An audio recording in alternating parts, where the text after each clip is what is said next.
চট্টগ্রাম অঞ্চলে বন্যা কবলিত এলাকায় ত্রাণের অপেক্ষায় দুর্গতরা ক্ষয়ক্ষতির তুলনায় পর্যাপ্ত সহায়তা না পাওয়ার অভিযোগ বানভাসী মানুষের। যদিও ত্রাণ প্রতিমন্ত্রী জানান যতদিন দরকার হবে ততদিন সহায়তা দেয়া হবে।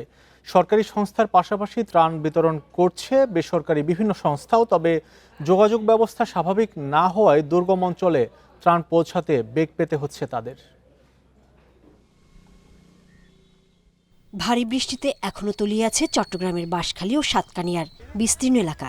চন্দনাইশ, বোয়ালখালী, আনোয়ারা, লোহাগাড়া উপজেলার মূল সড়ক ও বাড়িঘর থেকে পানি নামলেও বিশুদ্ধ পানি, শিশুখাদ্য ও শুকনো খাবারের দেখা দিয়েছে সংকট। প্রান্তিক এলাকায় পর্যাপ্ত ত্রাণ না পাওয়ার অভিযোগ বানভাসী মানুষের। যদিও দুর্গম এলাকায় সহায়তা পৌঁছাতে ব্যবস্থার কথা জানিয়েছে জেলা প্রশাসন।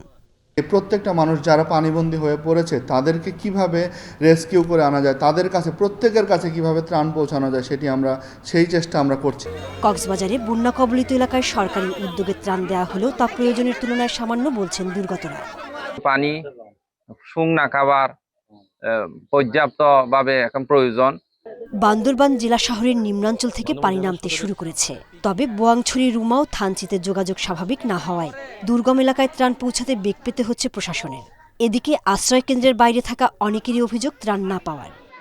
যে ৭-৮ দিন ধরে আমরা পানির ভিতরে যেরকম বসবাস করতেছি, আজকে প্রথম আমরা ত্রাণটা পাইছি।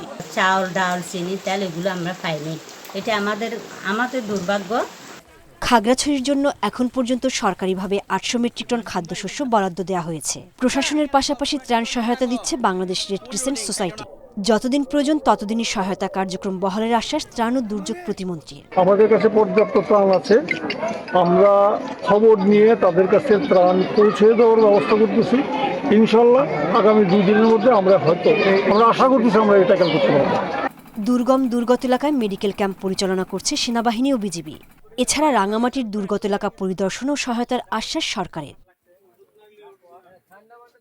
সোহেলি জাহান, ইন্ডিপেন্ডেন্ট নিউজ।